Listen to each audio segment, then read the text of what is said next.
بسم الله الرحمن الرحيم السلام عليكم ورحمة الله وبركاته كلنتي وناكسن داوديال كسو دوادا barnaamijkeeni dhabka hadal qaybtan waxaan kaga hadli doonaa ama aan ku eegi doonaa gobolka Matakel ee deegaanka Benishanguul Gumus oo aad la socoteen marar hore oo kala duwan in dhibaatooyin xooggan loogu geystay qoomiyadda Axmaarada ee iyadoo halkaas ku sugan isla markaasina dil wadareedyo kala duwan ay ka dhaceen gobolkaasi waxaana lagu eedeeyay inay geysanayaan qoomiyadda Benishanguulka ama Gumuska dhacda Benishanguul iyo Gumus waa laba qowmiyadood oo dabcan halkaas wada degan gaar ahaan qaybta Gumuska ayaa lagu eedeeyay oo iyadoo gobolkaasi Matakel aad ugu badan isla markaasina beeraley u badan ayaa lagu eedeeyay in iyagu dil wadareedyadaasi ay geysanayeen haddaba xiisadda ka dhalatay ee dil wadareedyadaasi hore ee halkaasi ka dhacay waxa ay gaadhay in maamulada kala duwan ee Benishanguul Gumus iyo waliba Axmaaradu ay isu urursadaan isla markaasina ay isu mariyaan hanjabaadyo kala duwan hawada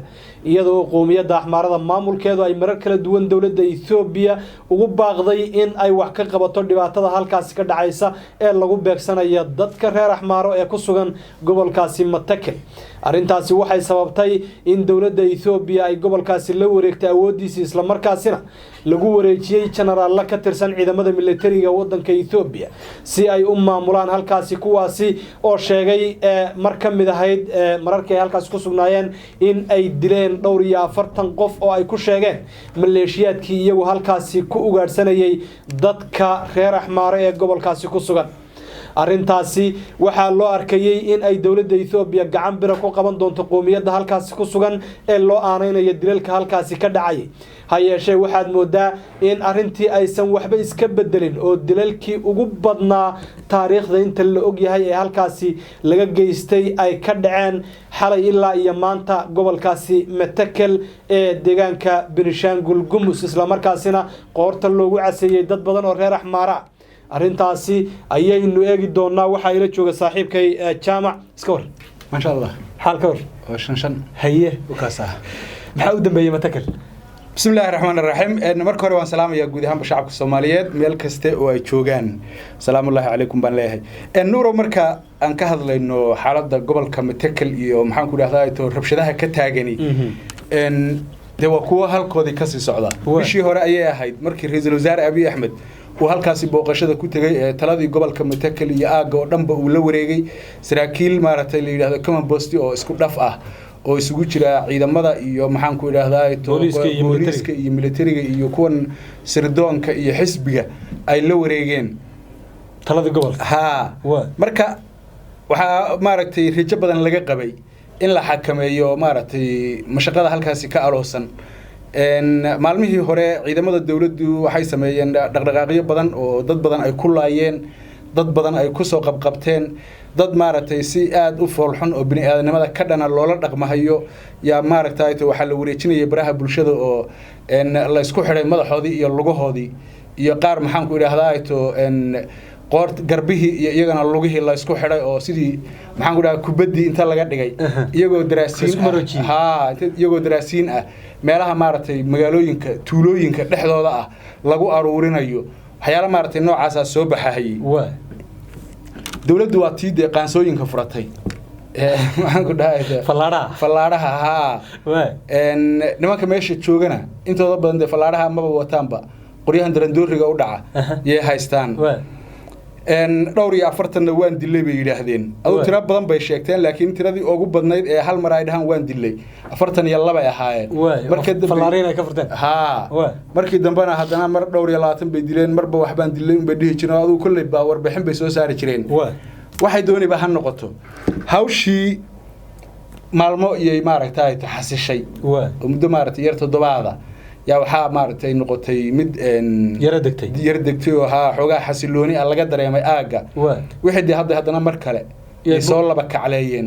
nimankii maaragtay dadka leynayay oo sidoodii ah unba soo noqday ciidankii bay kaga bilaabeen marka ciidankii dawladda meesha joogay waxa dadka meesha lagu laayay waa 3 qolo horta ma aha Axmaar kaliya ciidankii dawladda maxaan ku idhaahdaa niman la yiraahdo ajaw وأشوي محطة أشوي وقولت تكريج لا دكتور ماشي إني صدقني بالموضة هي لكن ودقني هم بالليل وقولي كم يدعو قوليها مارتي يعني تكريج لا دقة يا هاين سامكو أقاني أنا أم تكل لا دقة ما تكريجا دولك ديجان كتكريجا wax ku leeyihiin laakiin xagana way degan yihiin waa joogaan ha waa qolada ka soo jeedada General Maxamed maxaa la dhihi jiray Taseema ha oo muslimiin way marka waxay dooni baa noqoto halkaasi dad badan baa lagu leeyahay ha qayb bay ka tahay iyo axmaarada oo de ah laf dhabarta marka dadka iyadoo la arkayo maalinnimadii shalay ahayd harkii ilaa iyo maalinkan maanta harkii iyadoo tahay yaa maxaan ku leeyahay guryaha loogu galaya dadka guryaha lagu dhexlaynaya dadka dhintay waa ilaa 200 bay gaarayaan oo madaxa kala baxeen dadka dhintay ha shalay iyo maanta ilaa xalayto 200 ee qof ugu yaraan 60 qof waa askar military sida ay warbaahintu ay sheegayso marka dhibaatada meesha taalaahi in aysan ahayn mid caadiya oo maxaan ku ilaahdaa ay to xoog military wax laga qaban karo ay u muuqataa meesha waxay u baahan tahay yani xoog ma baahna ee hadii wax lagu gaarayo waa un laba mid weey in hal heshiisiina la keeno oo nidaam iyo sharci iyo inta wax loo sameeyo maaragtay to sida dadkii meesha joogay ee loogu tagay iyo dadkii u tagay lagu kala xadaynayo waa wax la yaqaan dadkii meesha tagay in laga soo rarana wax la yaqaan laakiin hal kale haba yaraatee oo meesha hadda ka muuqda male meesha waxa weey nin waliba wuxuu isticmaali karaa buu isticmaalaya dawladda baabuurta haday ka degto waxa loogu jiraa luuqa falaara lagu soo gari ha xamaara marka baabuur bay saaraan kaaraheeda oo inay saaraato mooyaan haday ka degto waxa weeyaan wadkooda weey ninkii gaariga ka degay isaan u leexday waxa weey falaad baa laga taagay ama xabad baa lagu dhufan labada wax ka dhaxeeya male qofku in xabad lagu dhufto waliba ku fiican yahay falaad waxa wax kale marka waxa timaha ka booy qodax maxaa kale laga dhaxbay dadka inta badan falaaray ku dilaan marka waxa weey hawshu way socotaa wali kow iyo laba ma joogto magaalooyinka ama tuulooyinka ama degmooyinka aagaas oo dhan waxa weeyaan dadkii joogay waa dhaweyto waa laga soo qaxiyay oo dad badan baa la soo qaxiyay kuwii kale ee harsanaa hadda meel iyagii iyo militariga baa meel ay galaan iyo kala garan la yihiin oo meel tuulo walba meel baa dadkii lagu arooriyay qof bixi karo soo qaadin kara male qof wax uu cunay raadsan kara male maxaan ku ilaahdaa yani waa kadeed waa la isla kadeedan yahay marka kullayba say doonay ha noqoto waynu arkaynaa wixii ka soo kordha aad baad maasan tahay dadka marka meesha hadda lagu laayay ama dabcan de xasuuqaba hadda lagu tilmaami karaa waxa meesha ka dhacay markii 200 oo kale ay dhimasho tahay dhaawacan intuu leeyahay markaas waxa weey inay dhaawaceen bal maran way wax sheegayo ma maqlaan waxaas dhintay wixii faraala saaran waa la dilay waxaas dhintay mooyaan meeshaas dhaawac baa ka jira anu wali ma maqal sida daraadda waxaan is dhimasho mooyaan dhaawacba male sababtoo dhaawac la soo qaadahay iyo dhaawac la sheegayo leeyahay meel heblaal la geeyay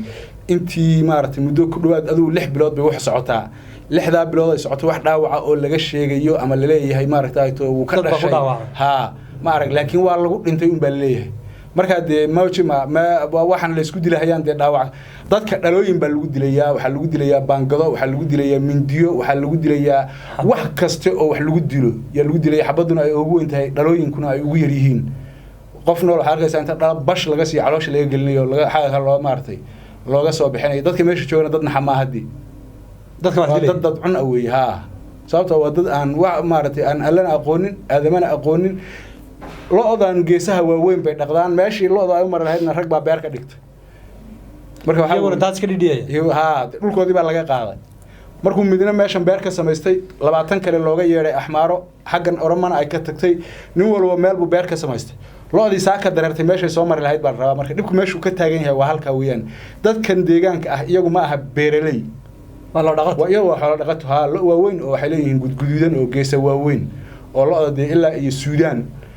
Suudaanta koonfureed gasha ha looda laga dhaqdo weeyaan marka waxa waaye waa dadkan waa dad maartay iyaga naftirkooda guryahoodii loogu galay dhibkan waa ahaa mid maartay marka si caadi ah ku xalismay talaabooyinkii uu qaaday ra'iisul wasaaraha Itoobiya oo dhanna waxay noqdeen waxba kama jiraan way meesha hadda ciidankii waa marka laga khafiifiyo laga saaray maadaama Suudaan iyo Itoobiya sayaan Tigray wali ay sii dagaalamayaan ma ciidankii meeshan la geeyay baa la khafiifiyay oo taas hadda baash u soo laba kaclaysay mise intiiba is aruursanayeen oo markaas hadda ay weerarada ma soo qaadeen horta wax walba waa iska suuragal laakiin aniga aragti ahaantayda in ma jiro ciidan laga khafiifiyay meesha sababtoo waa dhimasho iyo dhimasho meel walba dad baa lagu dilayaa Soomaa labada dilma marka tan baaba dhaantaba tan Suudaan iyo maaragtay ama Tigrayga iyo ku yaaba dhaamo oo xabad oo waxa weeye ciidamo ahaa waa ciidamo is hor fadhiyo weey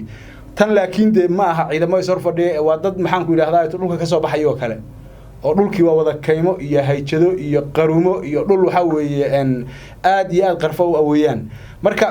haddii la rabo dadka meesha in lagu badbaadiyo ciidan lagama soo bixin karo meeshaas sababtoo ah dhimashada meeshan ka dhacaysa ayaa 10 goorna waxay ka badanaysaa laakiin hadda intii 40 iyo wax kale la dilay kol kale wax kale la dilay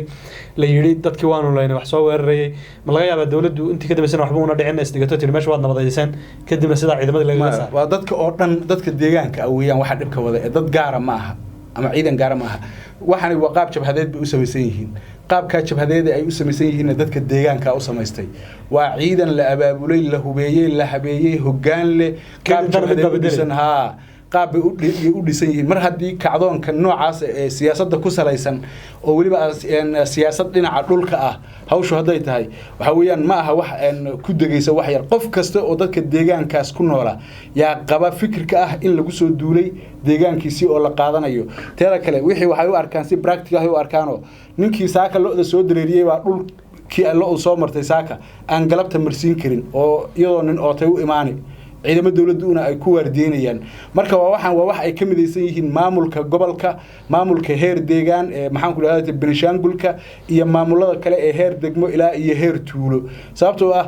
dadkii waa dad Ethiopian sheeganaya dadka meesha imaaday dadkana waa Ethiopian dadkan marka Ethiopianka sheeganaya ee meelaha kale ka yimid dhulkan inay degaan dawladdu ama maamulka degmooyinka ama goboladu uma diidi karaan oo sharciga Ethiopia u ogolaanaya mar haddii ayna marka u diidi karin oo qaab sharci aysan uga hor imaan karin waa in marka la sameeyo nidaamkii kale ee dadkan lagu xakameyn karo nidaamka kale ee lagu xakameyn karana kaliya waa in waxa weeye qoorta laga jaro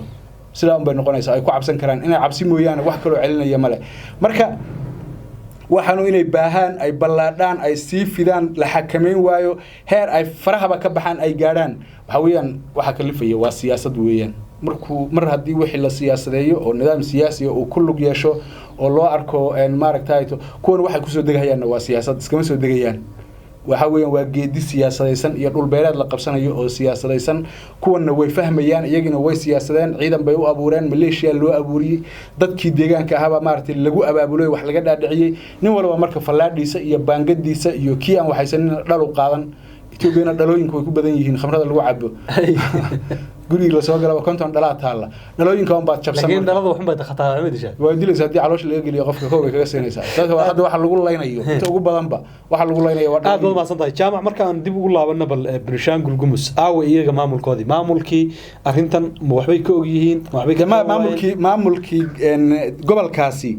xafiiska ra'iisul wasaaraha loo hoosgeeyay common post wax la yiraahdo loo sameeyay maamulkii guud laakiin maamulkii guud hawl u taala ma ahaba totaliba mar haddii common post la yiraahdo oo maamulkan la sameeyo laakiin gobolka un baa waa gobolka Matakel un baa common post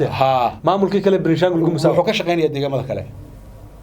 shaqa kuma leh marka wixii Matakel ka dhacay waa shuqul iyo shaqatoon kuma leh waxaan xubin xisbiga laga keenay xubin militariga laga keenay mid booliska laga keenay mid sirdoonka laga keenay afarta xubin baa maamulay waa 7 xubnood weey common post dad qasho inta badan saan ku aqoon jiray anigu waagi hore waa 7 xubnood bay ahaan jirtay 7 xubnood waa mid xisbiga ah iyo inta kale oo adigu ciidamada ah iyo maamulka deegaankaas oo hal qof laga soo daro si uu maaragtay dadka iyo ugu kala turjumo iyo waxa howlgalay marka waxa weeyaan waxay dooniba ha noqoto say dooniba ha noqoto hawsha gobolkani ka taagan waxaad moodaa waafaana wala fariiqama qodna maalin walba dad baa la leynaya kuwii la leynayna meel uma jeedaan haddana waxaad moodaa in ciidankii lagu daray oo dhibaatadu ay ciidankii ka bilaabatay dawladda Ethiopia hadda wax kale oo ay sameyn karto male in uu dadka ay soo rarto mooyaane qaab kale oo xal lagaga gaarayo male sababtoo waxa way siyaasadaysan yihiin kuwana meel kale uma socdaan oo meesha nolosha ay ku haysteen meel kale oo ay ku helayaan malaha nin walba beer buu lahaa dadkan axmaarada ama Ethiopiankuna beeraha aad bay maaragtay wax kale wada ma dhaqdaan waa dadka iska beeraleyda irsaaqadooda waxay ku xidhan tahay wixii beerta ka soo go'ay meesha uu ku abuurto nin walba gurigiisa dhexdiisa yaa basbaas iyo yaanyo uga beeran tahay marka hadii intan laga barakiciyo meel uu ka helayo mala intii sidaa daraadeed waa in ama uu ku noolaado ama lagu dhex dilo dhibaatada ugu badan ee meesha taala waxay tahay dadkan la leynayo waxay meesha uga carari laayihiin ay uga bixi laayihiin ay maartay meel kale u aadi laayihiin nolol meel kale oo ay ka helayaan malaha ma ku soo noqon deegaankoodii deegaankoodii nolol kuma helayaan tamatana nolol ku helayaan 200 oo hadduu noolaado wuxuu helayaa wuxuu ku noolaado beer buu yar buu iska tabcanaya waxa laga yaabaa dhowr sano markuu joogay inuu 2 jawaan oo basbaas dhoofiyo Ethiopian-kana de kharashba kuma baxso moog haday waxay calooshooda gashadaan ay helaan waa iska caadi laga wixii geeri waa agtaal wixii hadda geeri waa laba geeriyood oo intuu gaajo u dhiman lahaa baangada lagu dilo taas u dhaanta hay way dadkani waa dad dan yara weeyaan waa dad meesha loo soo madaluufiyay oo maxaan ku yiraahdaa ay to qaab siyaasadeed meesha loo soo maaray farabadnida kolkii mata kale ay ku habsatay hal baashi maxay magac lahayd Humayri iyo Maari maaragtay iyadana ay ku habsatay iyaga maaragtay dhankan kale iyo maaragtay leega iyadana ay ku habsatay jigjiga ay noognaysay ku tahay axmaar iyadu maxay tahay xagee u socotaa axmaarada waxa weeye dadka la axmaareeyay baa badan ee magaca axmaarada wata oka dadka la axmaareeyay magaca axmaarada wata axmaar rasmi ah axmaar ahayn ha laakiin tayna axmaar rasmi ah waxay dooni baa noqdo hadda degmooyinkan Humayra iyo maxaan ku yiraahdaa ay to Raaye iyo Walqayte iyo la leeyahay walqaydiga dhaaf isagu waa qoomiyad walqayd leeyahay de Raayana waa qoomiyad gooniye weey waa ilaa 10 qoomiyadood oo kale oo yar yara yaa meelaha ku arursan laakiin axmaar original joogta axmaar waxa original ma jiraan waa waxaan dadkan wadada la axmaareeyay weeyaan Tigreeguna filinkaas ay ogaayeen dadkan la axmaareeyay ee ayna dadka ka xigin laakiin ay axmaarada ka dhigaan magacooda ay siiyeen yay ogaayeen oo saas ay u goosteen ba deegaamada axmaarada ma waa dadkii la axmaareeyay dadkii dhulka ka qaateen haddana kuwii bay rabaan inay soo ceshadaan dad yowgan tirada badan ee meelaha la kala geegeynayay ee maaragtay qaabka maaragtay meena baadhka maaragtay loo gelinayo deegaamada kalena intooda badan ma aha axmaaro laakiin waa dad la axmaareeyay ormo badan oo la axmaareeyay baa jirta oo axmaar shay axmaar ha wax kala sheeganayno axmaar oo sheeganaysa oo axmaar oo maxaan ku yiraahdaa inay ormo yihiin way soo yihiin laakiin waxay ka jecel yihiin inay sheegtaan axmaaro sababtoo hadduu yar axmaaro sheegto xogaa wuxuu soo arkay inuu ka yar sareeyay inuu daha inuu yar fiican yahay way soo arkay oo waxay axmaaradu ku aragtay magacan buu isaguna ka raadini dad ma santaay jaamac galada ayuu kaasi hadda wadayaal halka ayaan ku akinaynaa barnaamijka kooban ee aan kaga warramaynay dadkaasi xasuuqa loogu geystay gobolka Matakel ee deegaanka Benishanguul Gumus intaan mar kale kulmi doono nabadgeliyo